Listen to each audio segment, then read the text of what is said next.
और आप देख रहे हैं बजट इंडिया का। और हम आपको एक और सूचना दे दें कि पिछले साल के बजट में यह घोषणा की गई थी कि अगर कोई बैंक डूब जाता है तो आपका कितना पैसा आपके हाथ आएगा। पहले 1 लाख तक का ही बीमा था और सरकार ने उसे बढ़ाकर 5 लाख तक का किया था बैंक के डूबने पर। अब इसमें कहा गया है कि ये पैसा मिलने में काफ़ी देर होती थी, तो अब ये प्रावधान किया जाएगा कि जल्दी से जल्दी मिले। कितनी जल्दी मिले इसके लिए नियमावली बन रही होगी या बनाने की बात कही गई थी, चली गई, माफ कीजिएगा। तो एक तरह से ये है। पर हम प्रोफेसर अरुण, हम ये थोड़ा सा और समझना चाहते हैं कि ये जो फिजिकल डेफिसिट की जो बात आ रही है, एक बहुत तर्क चला था कि एक ऐसी स्थिति में जब अर्थव्यवस्था बहुत ही खस्ता हाल हो, लोगों के पास पैसे नहीं हो, सरकार के पास भी नहीं हो, क्योंकि टैक्स हम कमाएंगे नहीं तो देंगे कहां से, तो सरकार नोट छापे या खर्च करती चली जाए, चाहे जैसे भी जहां से लाए। तो अब तो सरकार ने खुलकर कह दिया है कि 9.5% तक जा सकते हैं, जीडीपी का 9.5% तक। अब पहले भी था कि 40% से ज्यादा जीडीपी का जो आपका जो कर्जा है सरकार का, वो जीडीपी के जो कुल जीडीपी का 40% से अधिक नहीं होना चाहिए। अब तो ये 60% से भी अधिक हो गया है। तो हम कहां तक इसको अफोर्ड कर सकते हैं? क्या ये व्यवहारिक है? क्योंकि कई लोग कहते हैं कि हाँ, इस फिस्कल डेफिसिट की सीमा की परवाह अब नहीं करनी चाहिए। कई दुनिया के देश भी अब इसकी परवाह नहीं करते हैं।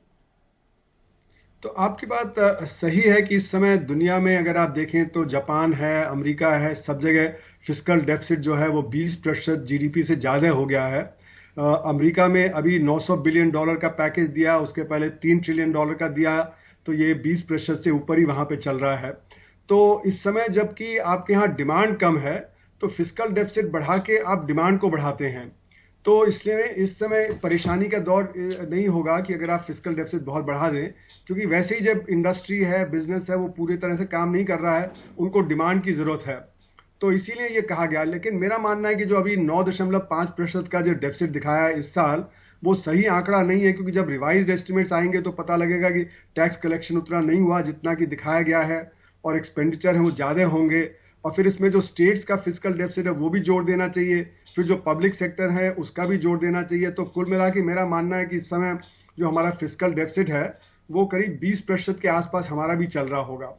और उससे परेशानी इसलिए नहीं है क्योंकि अब जब अर्थव्यवस्था बढ़ने लगेगी तो टैक्स कलेक्शन भी बढ़ेगा, और जब टैक्स कलेक्शन बढ़ेगा तो फिस्कल डेफिसिट थोड़ा कम होगा। तो ऐसे जो संकट का समय होता है, इसमें फिस्कल डेफिसिट के परवाह इतना नहीं करना चाहिए, और ये भी नहीं परवाह करना चाहिए कि 40% से ऊपर डेट ना हो जीडीपी का। और बहुत सारे देश है वहां पे 60%, 80%, 100% तक होता है। ये निर्भर करता है कि आपका इंटरेस्ट रेट कितना है, आपको जो डेट है उस पर कितना आपको इंटरेस्ट पे करना पड़ रहा है। अगर इंटरेस्ट पे करना ज्यादा पड़ रहा है तो बजट से ही निकलेगा वो।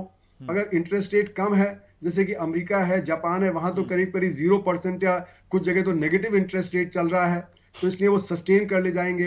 तो हमको ये देखना पड़ेगा कि इंटरेस्ट रेट कितना है। अगर इंटरेस्ट रेट बहुत है तो 40% भी बहुत है, इंटरेस्ट रेट कम है तो आप 60, 70, 80% भी कर सकते हैं, और उससे जो पैसा निकलता है उसको आप फिर खर्च करके जो परचेजिंग पावर है वो बढ़ा सकते हैं। और खासकर हमारे यहाँ जो असंगठित क्षेत्र है उसकी परचेजिंग पावर पिछले समय बहुत कम हो गई है। अभी अजीम प्रेम जी की स्टडी आई, उसमें कहा कि जिन लोगों को बेरोजगारी हुई उनमें से 20% को काम नहीं मिला है, और जो परचेजिंग पावर इतनी कम हो गई है कि 75% लोग अपना एक हफ्ते का भी खर्चा नहीं कर सकते अगर वो बेरोजगार हो जाएं, तो उनके पास सेविंग नहीं है। तो ऐसी स्थिति में डिमांड बढ़ाना बहुत जरूरी है। ऐसी स्थिति में असंगठित क्षेत्र को पैसा देना जरूरी है। तो जैसे पीएम किसान स्कीम है उसमें पैसा बढ़ा देना चाहिए था, रूरल एम्प्लॉयमेंट गारंटी स्कीम है उसमें पैसा बढ़ा देना चाहिए था। अभी रूरल एम्प्लॉयमेंट गारंटी स्कीम में सिर्फ 40-45 दिन का ही काम मिल रहा है आरबीआई के अकॉर्डिंग, तो वहां पे तो कम से कम 200 दिन का काम देना चाहिए, 100 दिन के प्रावधान को बढ़ा देना चाहिए था।